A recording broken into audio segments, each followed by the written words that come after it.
Hey audience, welcome back.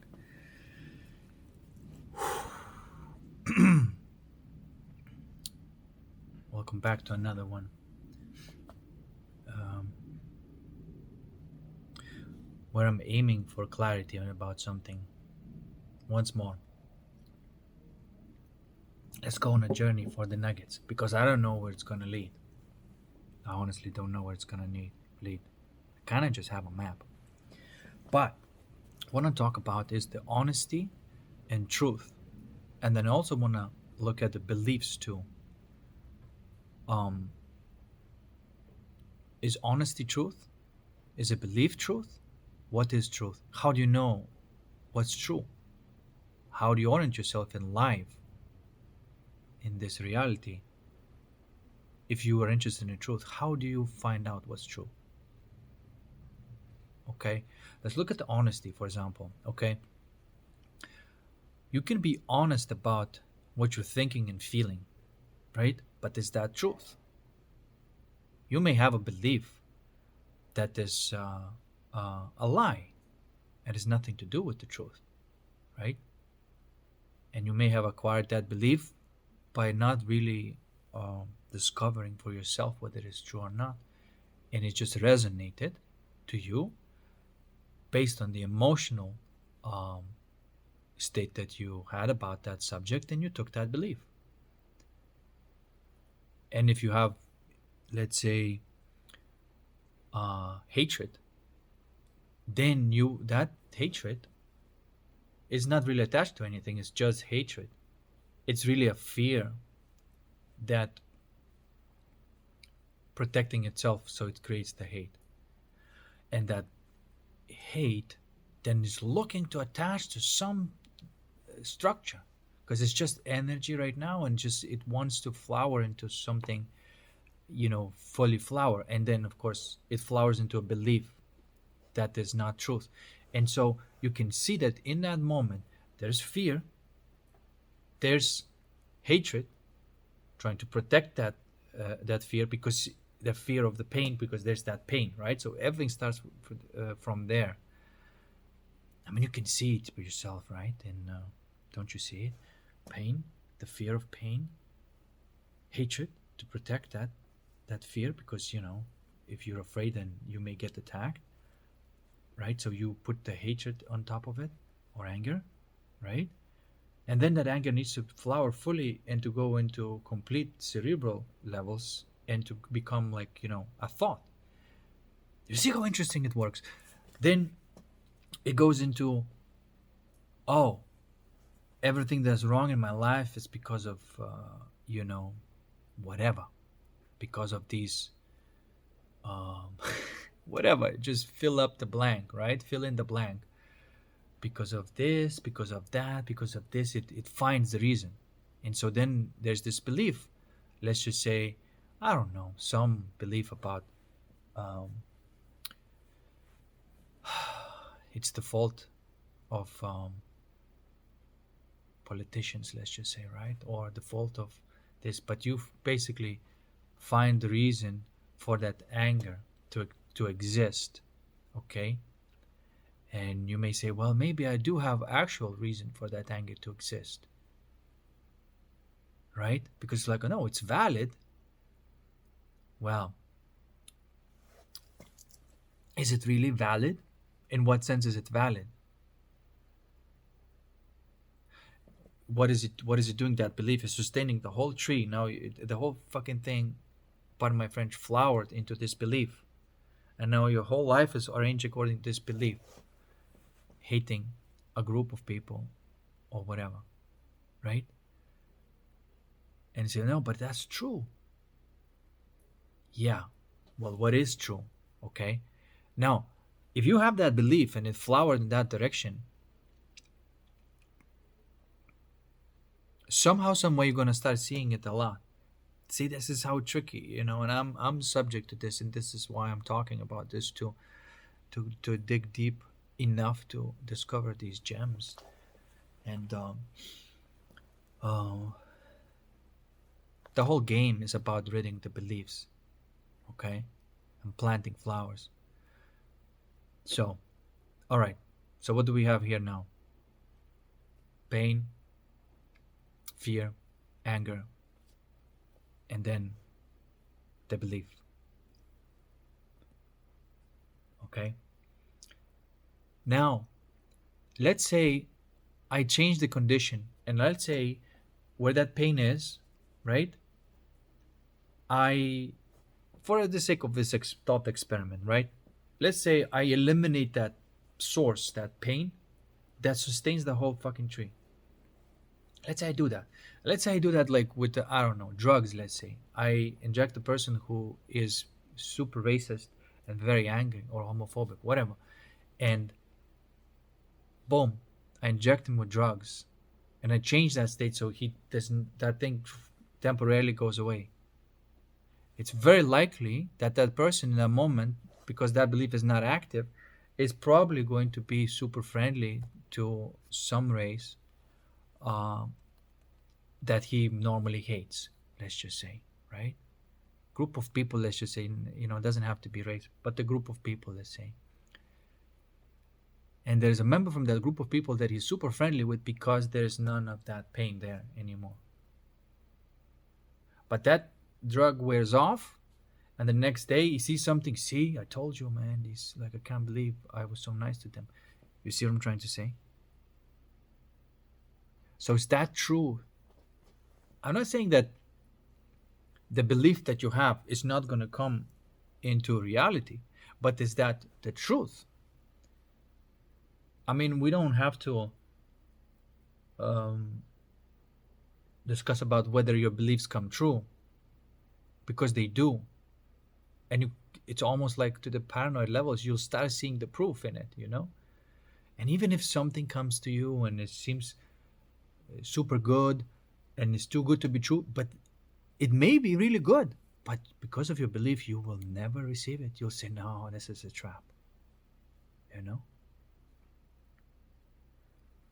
And so, because I mean, before you may have an experience when there was indeed a traps and that you did got hurt and you created that belief and stuff like that. But now, we're looking a little bit deeper, okay? So we can see how if the pain goes away, the whole belief collapses. So we can say that the pain is the root cause. The pain about nothing is just pain. It does not attach to anything. Okay? If anything is attached, is to life or death. And so our brain is even structured. See, this is something that I got interested. I'm getting interested more and more lately because I'm starting to see a lot of correlations between the way our body is structured and the way the consciousness is structured. Because consciousness never makes the mistakes. It can never create anything else besides of what it is. Every single shape, every single geometry, it is being created from the model of how it is. So it just makes sense. And if you look at your brain and how it's structured, first you have the cerebellum, right? The instinct level. Then you have your hippocampus, right? The emotional level, and then we have the cortex, right? It's a so-called triune brain theory. But like, what's going on at the cerebellum level, right? The reptilian level is just basically an instinct level, which is live or die. Okay, it's just live or die, and that then turns into the pain and pleasure. See? And that goes into yes or no. Okay, so this is the whole structure from the primordial seed into flowering thought, a thing, or reality. You see how it flowers like that. So basically, at the root cause of, we can say that there's emotion, fear, which is about pain, and the pain is about living or dying. But in this case, you can ask yourself, what's living, what's dying here? It's not a body. So what the hell is this living or dying thing, What wants to survive here? So it's a good question to ask. Okay, what's trying to survive? So as you can see, we can't even blame the belief, because if you remove this belief, that if you still have that pain, it will attach to another one, whether it's an addiction or a hatred for the group, which is also an addiction, right? It's an addiction, attachment, blah blah blah blah blah. It's the exact same process. This is why, like, if you trying to deal at the branch level and you're rid of this belief and say, well, now I don't hate this particular race, pops up into another one. Maybe then you start drinking or something, whatever. But it has to find some sort of belief. See how it all works? Okay. So now the question arises, what's the truth?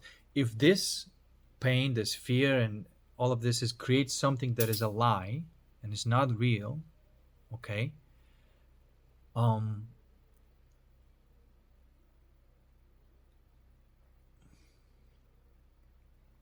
then it's not real, but you're living it. And you always have the proof being created for you to see it. So now I want to look at this statement saying, blessed are those who believe before they see. And, and it's dangerous to look at this phrase from one specific level of consciousness when you still have that hurt and pain. It's very dangerous because you completely misunderstand what is being said there.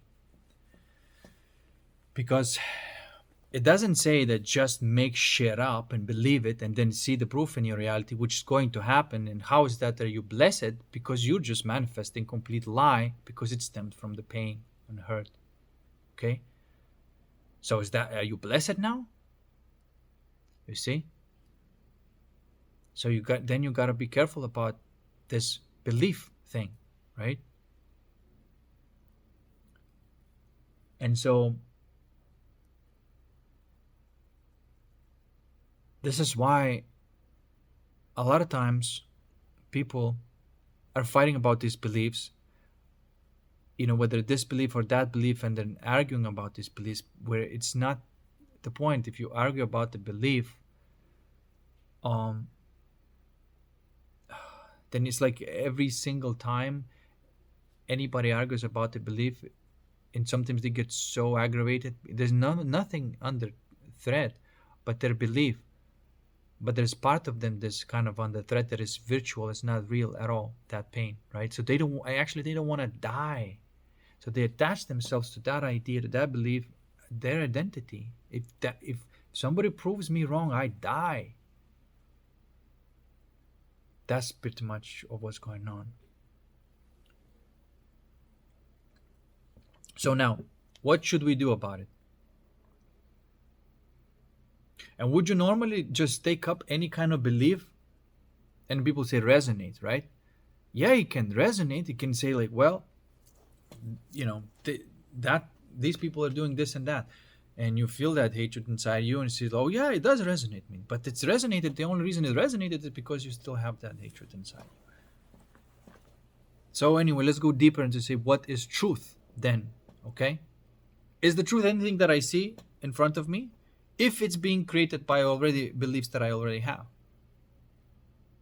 If everything that I see here is being created by the beliefs that I already have. And by the way, as you can see, beliefs go back to that, pain, which is a desire, really. Desire. You desire something, and then you create a belief about it, of how you're not going to have it, and God forbid you're not going to have it, and you're not getting it. And it's happening, right? And it's showing you that, yep, you're not fucking getting it, because you believe you're not going to get it.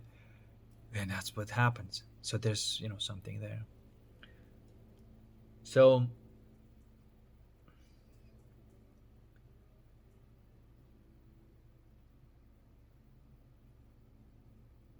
and I know sometimes people say, well, let's just change the beliefs, right? So basically, look, let's just look at it, right? If this indeed how it's been structured, then you can see in the brain is being structured like that, and trees structured like that, right? And so you say, let me replace the branches. Let me, you know, these are negative thoughts, but let's say, right? Let me just trim these branches and basically um, attach a different tree. Let the different tree grow there. Okay? So now you still have the same pain there, and then you have this some sort of abomination of the tree where these negative branches been replaced by the positive ones, and it's becomes like a clown show when you not really, believe that you're pretending, right? Because that thing is not there. So okay, so we can say that we shouldn't be messing with this belief level. We should be focusing on the root cause of it if we actually are interested in the permanent change. Okay.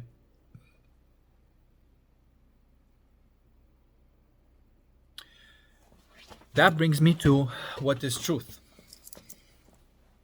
Okay, check this out. If someone would make the Kestutis AI, I already know how it will sound. Because all of these little things that I say, these little character flavors, is what um, defines my character. Whatever. I don't want to get into this too much. But besides the point, I want to get back on the subject. The subject is what is truth. Okay. All right. So how do we know what's truth? If everything that you see in your life has been created by your beliefs, how can you possibly find out what's truth?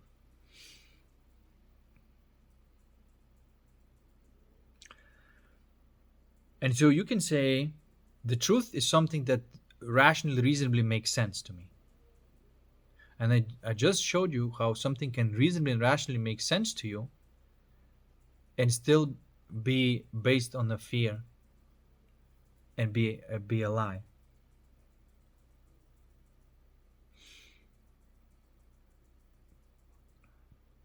Okay, so to find out the truth, it seems that we got to go all the way to the root cause of the belief in the first place. Okay.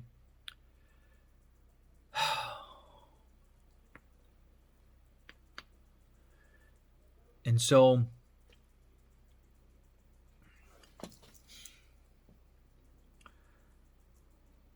and in this case, what I'm doing here, you see, I am defining belief as a like a tree of knowledge, right? The tree from that hurt, that pain, that separation, that desire that was not fulfilled in the right direction and flowered into that tree, right? That's how I'm defining a belief. So if I'm defining belief like that, so you can see that all beliefs are not the truth because they all stem from that hurt. Okay. Then what is the truth then? How do we find out the truth?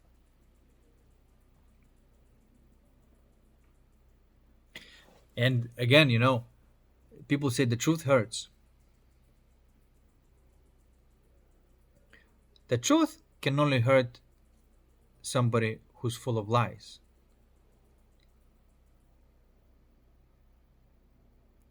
That's who hurt by the truth. But the truth itself, actually, how do you define it? I really want to dig deeper about this, but how do you define what's true?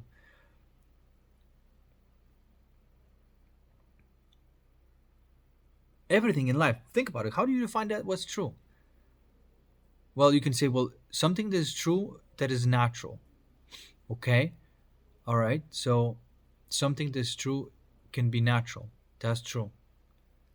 Let's say looking at how the leaves are formed, right? All these patterns, the geometry in nature, you can say, well, that's truth. I mean, that's just the way it is. Okay? It's the patterns, it's natural, and it's truth, and it's not You know, um, basically, if you know what kind of seed you're planting, you know what kind of tree is going to grow, right? Now, what's if you go deeper? What's besides this geometry that could correspond to the truth? What else can be true? And how do you know? How do you gauge it? And so you have to come up with something else. For example, because your senses may fool you, and you can say, well, what's good is what uh, gives me pleasure. You can say, like, that's good. What gives me pleasure, that's good. What gives me pain, that's bad. And so basically, you go into this, you know. But in reality, is that pleasure and pain, the cycle of pleasure and pain, it's not good and bad at all. That the entire direction is bad. What the hell am I talking about here?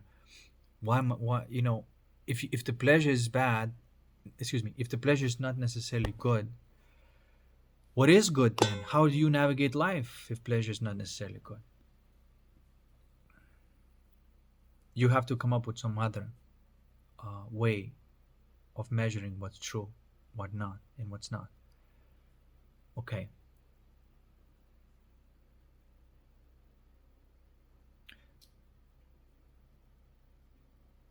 To define pleasure is basically whatever alleviates the pain that is there, it's pleasure. But now I'm asking the question, okay, there's pain and then something that alleviates that pain, which is pleasure. What if I go behind that pain? We realize that that pain is not real, and it's just not attached to anything, because it's not your body, it's not, what I'm saying, it's just there, like desire. What if I go into that desire without pacifying with pleasure, go directly into it and dive deep into it? What's behind that pain? No, that is a journey to make.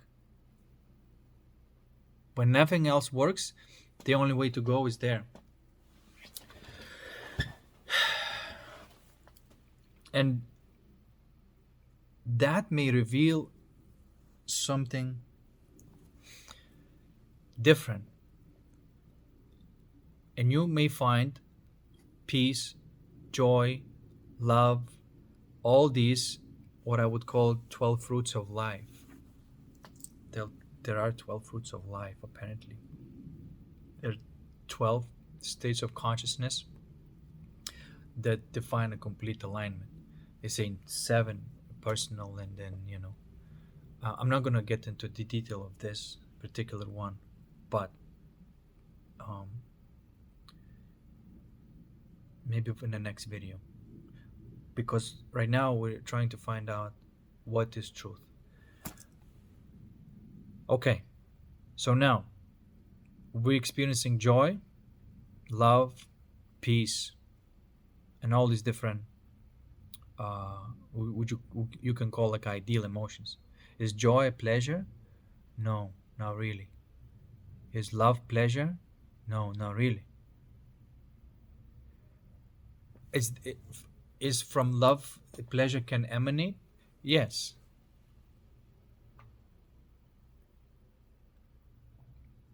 And what emanates really, it's pleasure and pain together. So there's not really that cycle, a separation anymore. So can we have this gauge or this compass and say that whatever is truth is the closest thing to love, or the closest thing to that state of consciousness of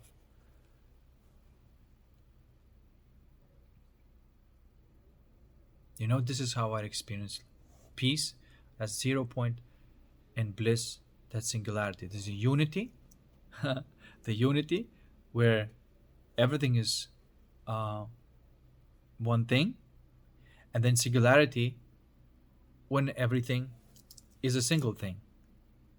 I don't know if I'm making sense. When everything is nothing and everything is something, there's a singularity, and then there's unity and singularity. And it seems that unity and singularity is at the root of everything else. And then you have to ask the question is, what is in between? What is in between the singularity and unity? And you can't really answer that question. But whatever stems from it is something awesome. That in between, where you cannot name it. Neither a peace, neither a bliss. It's something that's I can use the word like flux, because it's in the flux of, it's neither zero, neither one. It's just sort of like this infinity. That's the answer. But the feeling of the infinity is, I don't know, man. How do you describe it? It's delicious. Let's just say that. Okay. And to me, that is what the truth is. And from there, there's all these colors or these rainbows stem from, right? There's first is white light, singularity, unity, and from there, poof, there's color and those rainbows.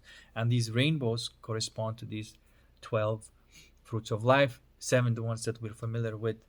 And so each one has, like, for example, they say the green color is love, orange is joy, and so on, so on. So you have these emotions or feelings that are basically colors, which is a frequency, and that frequency is the closest thing to truth. So then we have to say that the closest thing to truth is something that is to do with these pure colors, or the mixture of those colors. And then we come to this realization that everything that I see in front of me, what is it? It's colors, it's sensations, emotions, and everything. And so that is already, everything is truth when you see everything as such. It's a bit trippy, but that's what the truth is at the core of it. The truth is what is the closest thing to the infinity. That's what the truth is. It can be joy, it can be love, it can be the sense of, justice,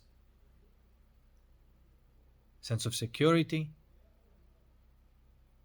That's what the truth is.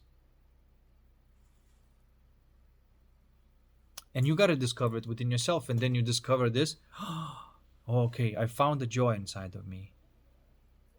And so whatever stems from that joy, whatever you can imagine from joy, will be the truth. And that will come into your reality. And as you can see, whatever that's going to come, it's going to be to do with joy, love, justice, whatever you want to be. Because you're building it from the core of these vibrations. You're building everything from there. Okay.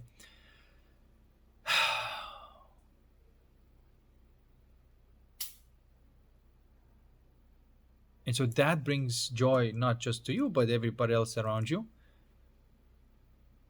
And that's the truth. Because the moment you create a lie,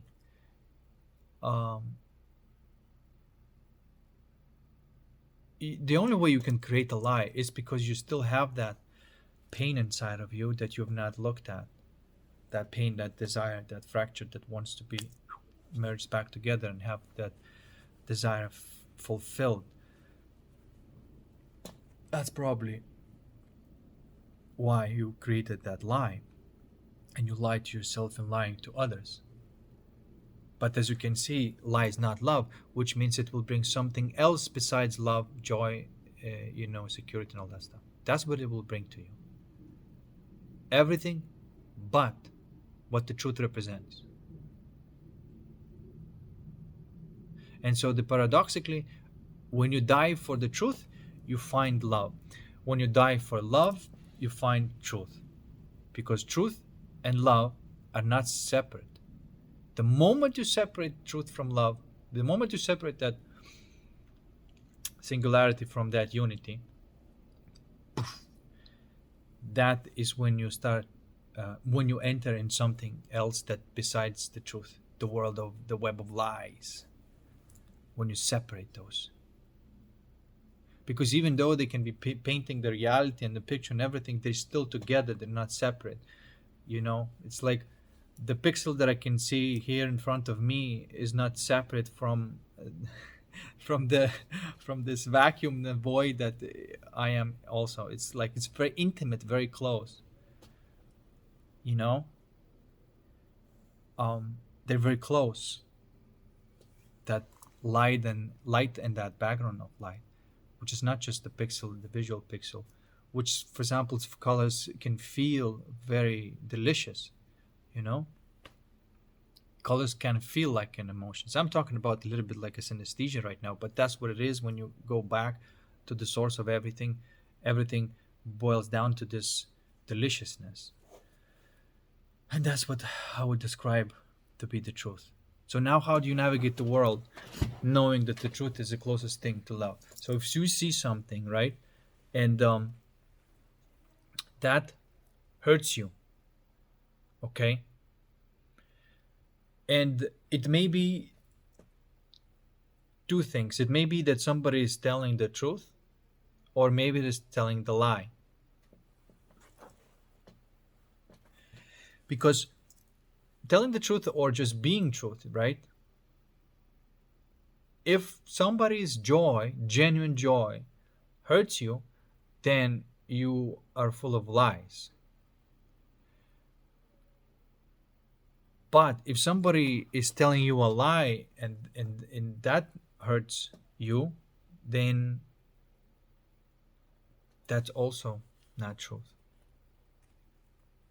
Basically, whichever way you look at it, truth does not hurt, because if it hurts, it's not truth. It means there is a lie somewhere. So you can look at it like that. Okay, if something happens to me that hurts, which means it's either the lie inside of me or the light outside. It doesn't matter. But let's just go directly to the hurt and say, well, if it hurts, then that's not truth. Okay, how would it feel like, the opposite of this feeling that is painful? And you find that feeling on the other side. And that may be like, if it hurts you because you feel like somebody is disrespecting you and not loving you, you find on the other side the feeling of love and respect, whatever that may be for you. You find it, and that is the truth. And you say, okay, that's the truth. I'm not going to believe this hurt thing. I'm not going to believe this because it hurts. It means it's not true.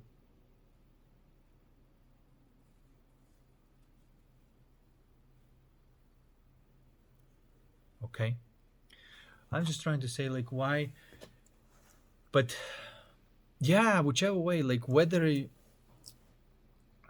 yeah, yeah, yeah,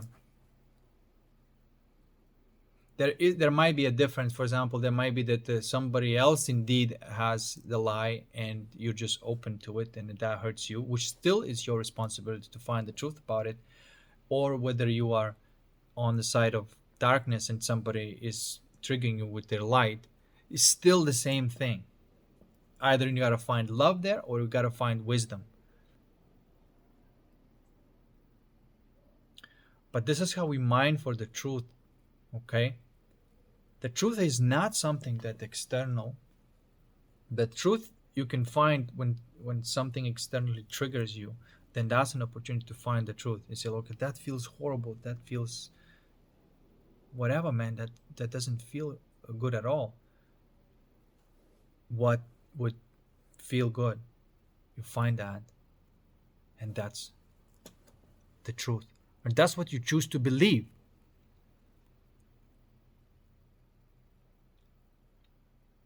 Now when you choose to believe that, when you choose to believe in something that is blessed, you're going to be blessed. And you have not seen it outside of you. You found it within you, and that feels amazing. So that must be truth. And I'm not confusing it with pleasure. I'm talking about specifically these deep emotions. You find that and say, no, that's the truth, and you go with that.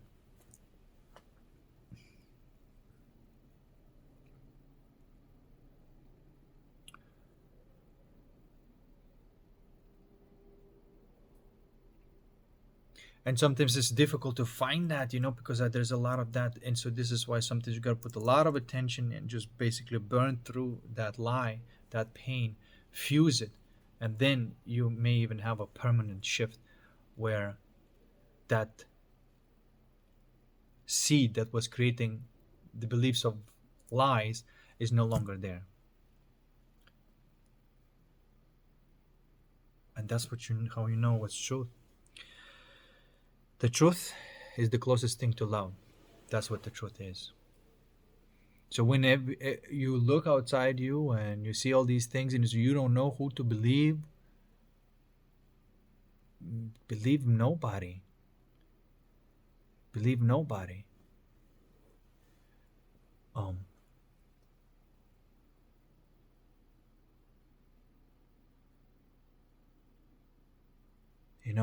of course, I'm separating this physical world because the thinking in the physical world, and for example, if you say, well, if I'm holding this pen, if I drop it, it's probably going. If I'm letting go, it's probably going to move down. You see, and it did. Is that a belief? You see, I don't consider this. We use the same word, but it's not it. It's really more like a skill.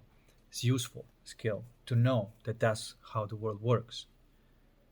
But as long as there's none of that pain inside of me, I can arm myself with all sorts of skills, all sorts of knowledge that it's about how the world works, but not what I'm creating.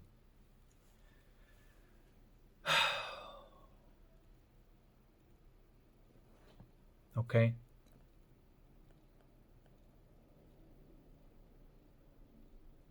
Then you can say, well, sure, okay, let's just say that I basically have no beliefs in my heart anymore, right? That is just perfection.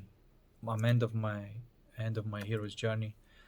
Everything's amazing there now. I've conquered all those demons, fulfilled all my, desires, heart desires. What's then? Am I not gonna meet anybody who is crooked? And I'm not gonna meet anybody who is, um, a villain? You see? Am I suddenly now I'm gonna, what's gonna happen? I think is that even though there might be other people with other beliefs existing, these beliefs slowly start cracking, and they start disappearing because you start creating another truth, and you start creating another truth because that's what's inside you, another level of truth. But that's not to say that you're not gonna, if there's a culture, and then when you go into that culture, then suddenly now everybody's gonna treat you kind of, forget their culture.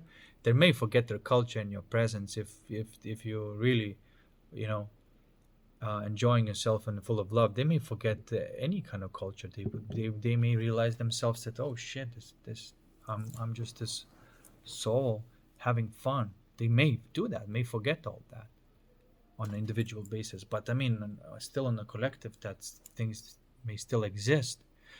But I have to say that you would not be influenced by it because it would not be part of your reality. There might be thieves in the world, but you would never meet them. There might be liars in the world, but they would just run away from you. Change or run away. And so this is what you would do. Everywhere you go, you would create this type of reality. Reality of truth.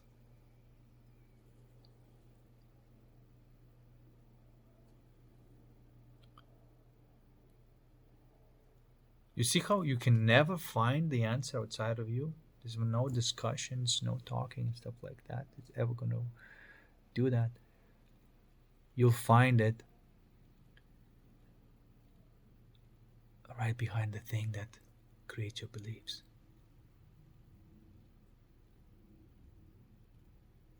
And so, if you have something inside your heart, that tree of knowledge, the belief, and let's say, and that tree of knowledge imprints itself onto the physical, onto your brain, and the brain is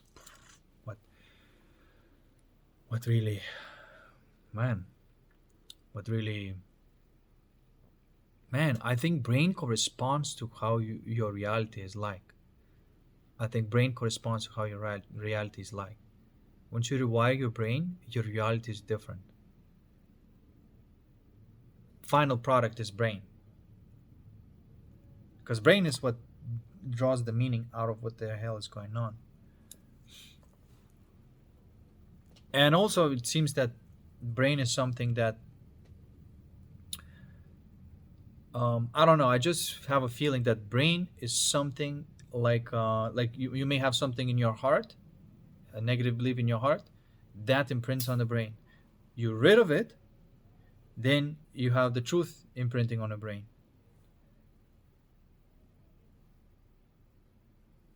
And your brain changes, and then your reality changes. Because they say that everything that we see here is already the past, but it's already been imprinted. I think this is what it is. I think that you change your brain, and so then it cycles a new type of reality for you.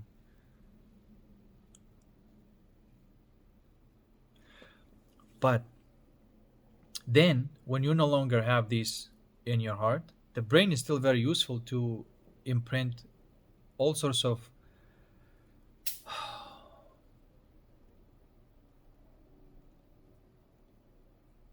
when you're not identified with it anymore, it doesn't hurt you. You can play the character that you like to play, but you're not identified with the character. This is why you can continue imprinting. But then again, how do we define the belief? Is that thing that's in your heart, or in your mind, in your brain? Sorry. There's difference, because I see the memory in your heart, and there's a memory in your brain.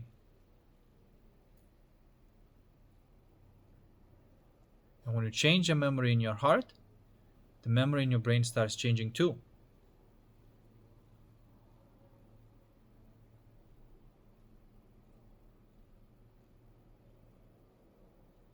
And then only you can create these, I don't know, we have to come up with different words, because I can see it's a completely different layer of memory. If we call belief that thing that's in the heart, and we same thing that was in the brain, they cannot be the same thing. I mean, okay, skill is probably a good word, but then even the mannerisms of your character, for example, is you just leave it as a skill too? I don't know. Maybe.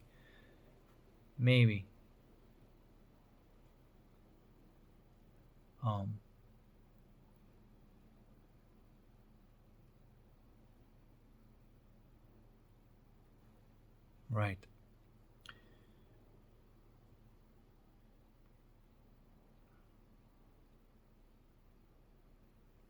But I do see, and I still want to say that imprinting of the brain is what is the final product on your reality still. So you may have like a beautiful heart, which is just a potential, and then what you do with it, what you're imagining from the feeling of joy, the feeling of love, and all these things. What are you imagining? That's going to imprint your brain, and that is going to create the material experience that you're having. And once that is imprinted, it's going to keep on creating the same in a different forms.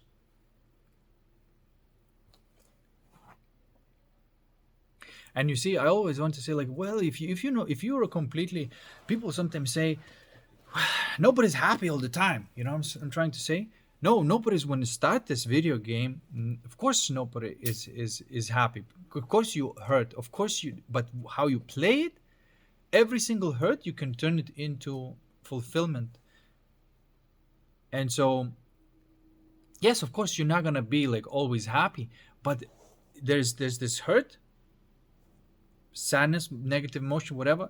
There's this process that you do in the correct direction, and something awesome happens, and then you know, man, I would just liken some like um like a continuous falling in love sensation, because there's every trigger, there's fulfillment of that deep soul desire, and then again there's a new freshness happening.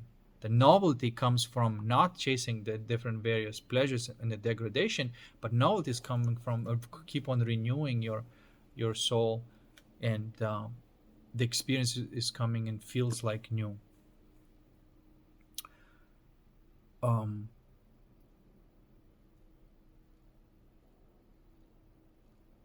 so yeah,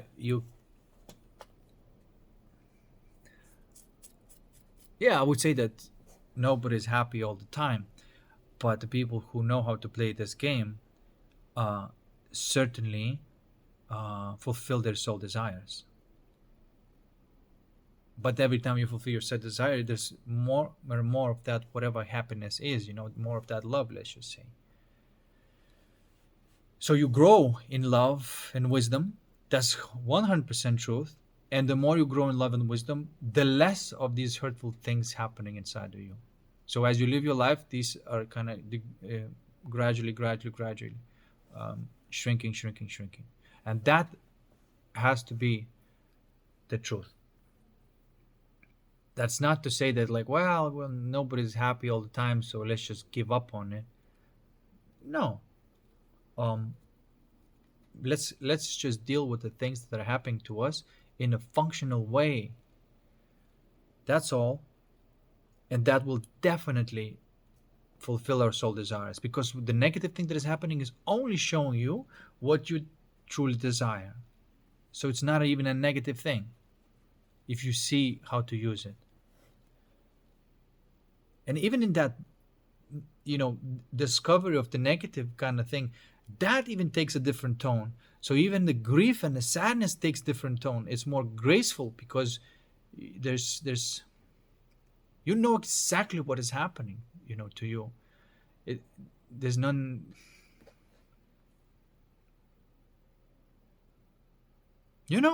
Sometimes, for example, the sweetest thing that I've ever felt was the deepest grief. How do you freaking figure that out? When I completely and utterly faced it, was the most freaking beautiful thing I've ever witnessed in my life. And that is possible. I don't know if you can call this happiness, because that's just like a super intense feeling that has this tone of grace to it. They're very difficult to describe.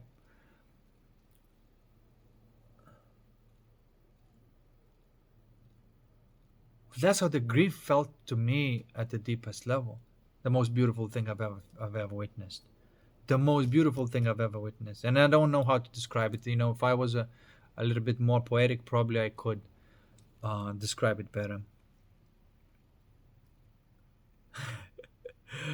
But it is the very close thing. I don't know. It's just beauty, infinity, whatever. So that is when you live a life to the fullest. That is when you live a life to the fullest. You're not chasing happiness, but you're facing life as it's happening. And it's, I don't know, if I can call it happiness, but it's something else. Like, we don't have a word for it.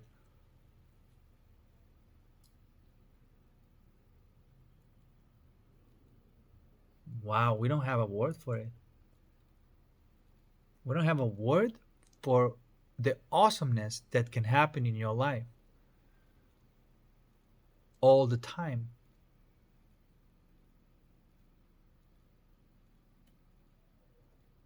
Or rather, I should say, all the possible experiences that are running through time, they're all can be experienced in beauty, because you're not in this thing, pain pleasure kind of thing, and give up on it.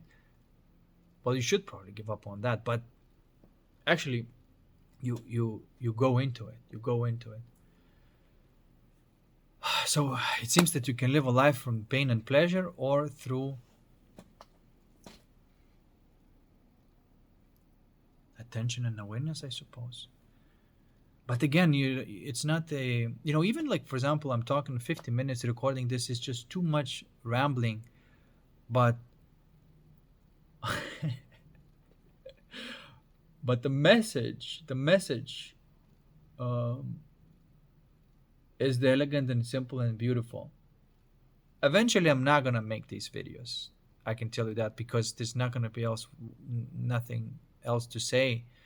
I would prefer to maybe have like one-on-one and talk to people and have fun, um, and talk about like their hero's journey, and you know all these different things that are happening in life. Um, but honestly, as long as you know there's power of attention and awareness, and that is the simplest thing ever to become aware of what already is going on. As long as you are aware of that, everything else is fun.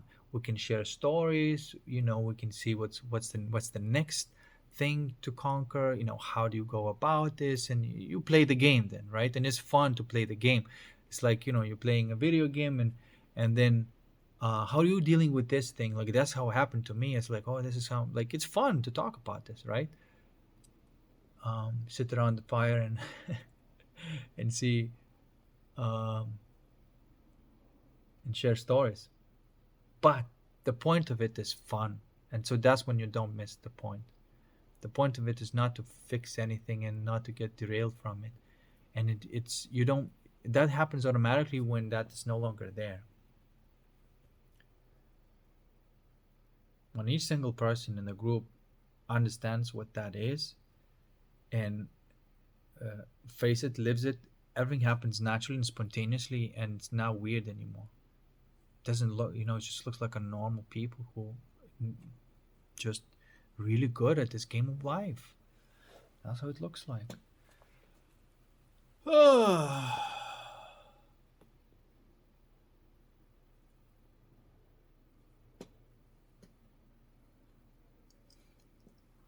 So, in a summary, the truth is the closest thing to love. That's what the truth is.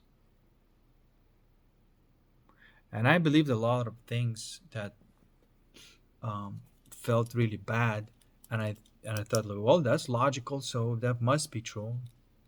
And so I used logic to guide my orientation, my guiding system in this reality, and that's bad news. Um, it's not a good guiding system.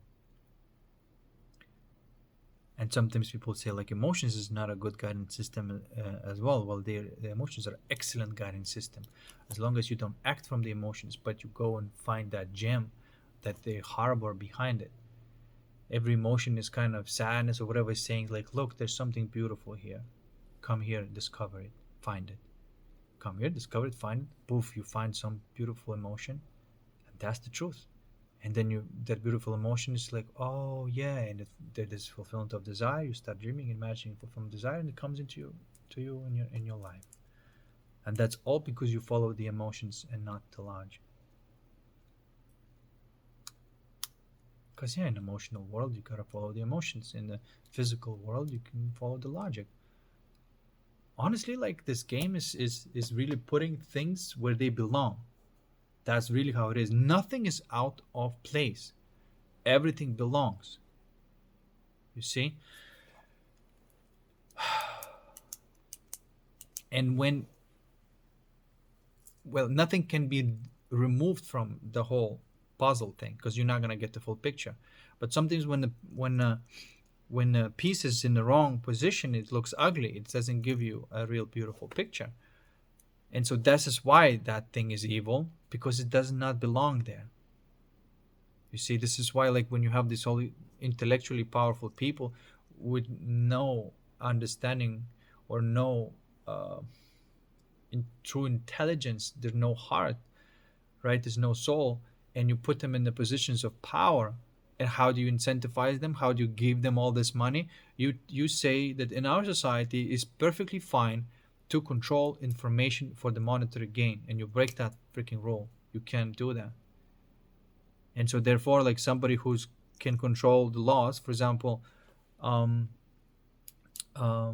licensing, you know, some people created big software companies purely through the game of licensing, not creating, not through the merit, not through anything, and through just the play of licensing, you can create billions of dollars, right? And so then you reward these intellectually strong people, but they have no heart.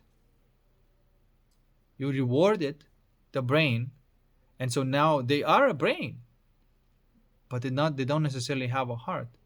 If they would have a heart, they would see that what they're doing with that brain is stupid. It's nice because it gives them wealth and power and influence and all that, but you give power and influence to an instrument, not a conscious being, and then you're surprised of why society is not working out.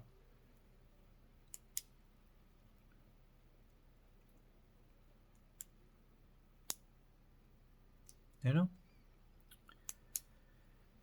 Oh well. They do have a place, but they certainly not to create legislations of the world and manipulate perceptions in order, they're certainly not there. That's not where they belong. They're great at producing tools and instruments and all that stuff, but they should never ever be in the position of decision making, because they are a tool. I'm not saying this like in a disrespectful way, because there's a lot of people in this world who basically have no soul, but they have a great brain. And if you put them in the right position, they're going to be happy because they're creating something. They're happy, and they're not ruining the world. So even the person who would be put in the position where he's just by mistake, by trying to be doing good, he created hell in the world. If that law would not be broken, everything would be put in the right position, that person would still be making great tools, but that would improve the quality of life and not to destroy.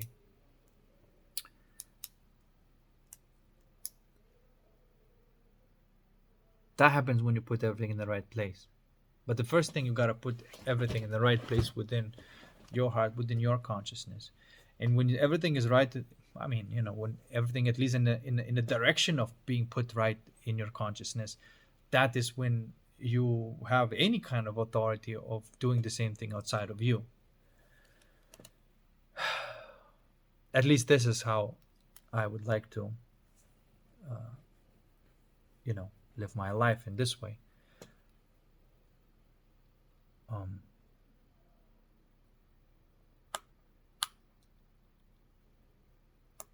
And I know exactly where I am in my hero's journey, and I know what is the next thing that I gotta overcome, and it's all good.